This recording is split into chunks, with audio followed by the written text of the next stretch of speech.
त्याच्यामध्ये आमच्यासोबत होते तुमचे व्हिडिओ वगैरे मी बघते संजयताई सवित्री मी माझ्या पहिल्यांदा मैत्रिणी सांगत मी काही असेल तर मी तिच्याशी डायरेक्ट कॉन्टॅक्ट करते. म्हणजे असं काही नाही बाबा तुझं माझं असं काही नाही.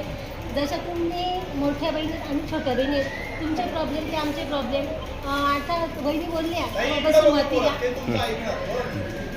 खरोखर घडल्या. जेव्हा माझी पहिली इंटरव्ह्यू झाली PSCला तेव्हा त्यांनी सांगितलं होतं की तुम्हाला जरी आता पगार नाही म्हणजे 150 रुपयात काम केले आम्हाला मिटिंगचे 150 रुपये आणि पगारचं 150 तुम्हाला काम करायची जर समस्या आवड असेल तर तुम्ही हे काम करू शकता.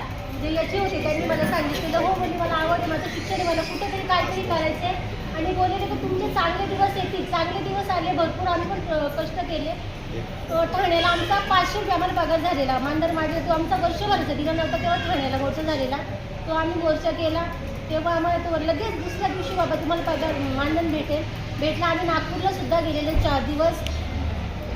आता समजा ताई बोलल्या तर बाबा कमी शिकलेलं ऑनलाईनचं काम ऑनलाईनचं म्हणजे जेव्हा मीटिंग होते जिला येते तिला काय नाही बोलतात आणि जिला येत नाही तिला बोलतात म्हणजे आम्हाला खटकते. तर ती पण माझीच कोणतरी बहीण आहे किंवा मैत्रीण आहे तिला नाही बोलायला पाहिजे समजून घ्या तुम्ही. आणि आम्हाला योजनेबाई काम नको. जेव्हा सुरुवातीला आम्हाला आशा म्हणल्या रात्री अपरात्री सगळ्यांना आशाच आठवते.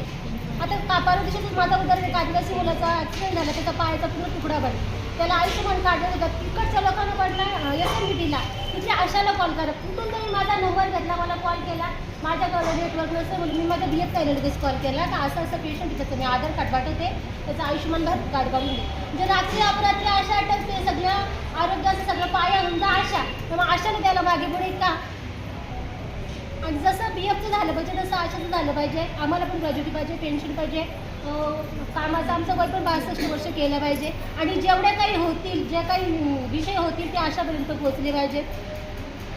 परस्पर कुठलाच निर्णय नको आणि तुम्ही आम्ही एकजूट असतो तर आपली ताकद एक राहील. आम्ही तुमच्यासोबत आहोत पण सगळ्या गोष्टी समन्वयाने झाल्या पाहिजेत एकजुटीने झाल्या पाहिजे परस्पर निर्णय नको. बाकी काही विषय असतील की माझी वेबची मी बोलेन. सुंदर भाकरे माझं नाव सुंदर ज्ञानेश्वर भाकरे PSC शेंद्रून आणि गाव भागदळ.